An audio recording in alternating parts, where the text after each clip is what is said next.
Welcome to The Explainer. Today, we are diving into some seriously complex tech. Stuff that lives right where energy production and climate action meet. What are we talking about? Capturing carbon dioxide, right at the source.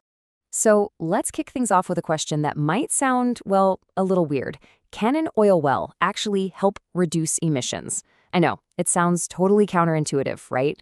But that exact idea is at the very core of what we're going to unpack today. And the answer, or at least a potential answer, comes down to one little acronym, CCUS. This is a whole group of technologies that the oil and gas industry is looking at to, clean up its act by tackling emissions right where they start. Okay, so what in the world is CCUS? Well, it stands for carbon capture, utilization, and storage. Think of it like this. It's basically a system designed to snatch carbon dioxide pollution from big industrial plants, like power plants and factories, before it has a chance to escape into the air. All right, let's get into the nitty-gritty. To really get a handle on CCUS, we're going to follow the journey of a single CO2 molecule. It's a three-step trip. First, it gets captured. Then, it gets transported. And finally, it gets to its destination, where it either gets put to use or just locked away. For good. So, first things first, step one, the capture. How do you even do that?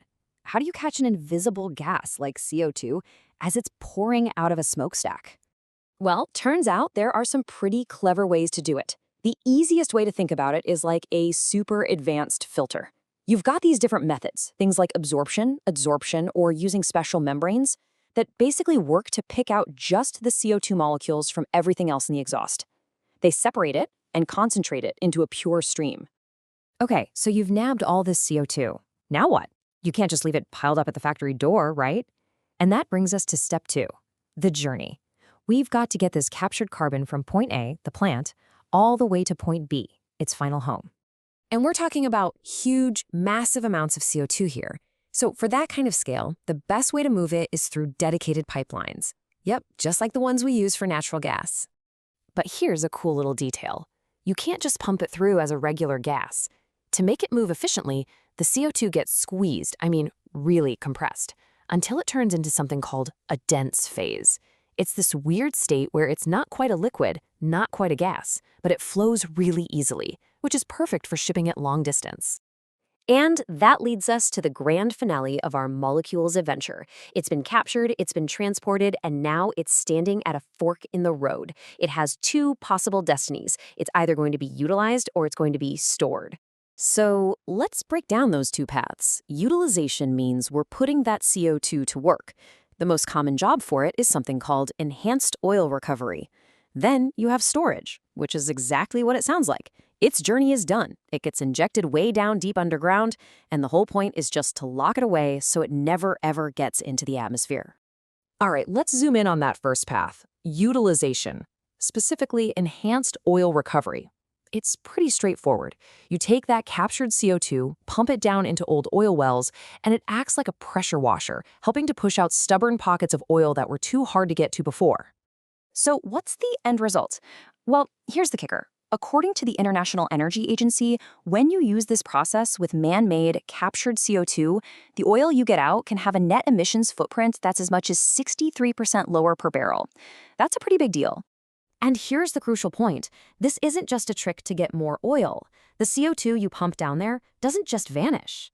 Nope, most of it actually stays trapped in that same underground rock, which means you're storing it at the same time. It's doing two jobs at once. Okay.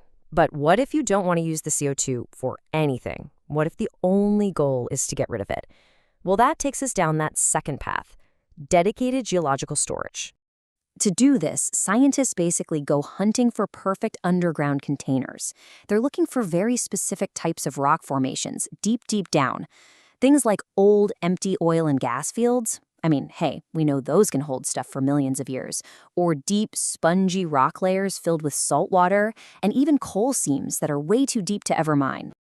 Naturally, the big, multi-billion-dollar question here is, will it stay put? How can we be absolutely sure that when we pump all this CO2 underground, it's not going to just leak out? We're talking about locking it away for thousands of years. And the answer is really cool. It's not just one lock on the door. It's a whole multi-layered security system built by nature. There are 4 different ways the CO2 gets trapped. You've got physical barriers, like a solid layer of rock on top acting as a lid. You've got it getting stuck in tiny pores in the rock. It can even dissolve into the underground water or, over a long, long time, turn into solid rock itself. Each layer makes the storage safer and more permanent.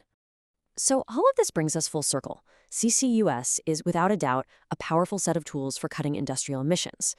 But its most common use, using that CO2 to get more oil, leaves us with a really tough question to chew on. Is this a genius, pragmatic step forward? Or is it a giant paradox in our fight against climate change?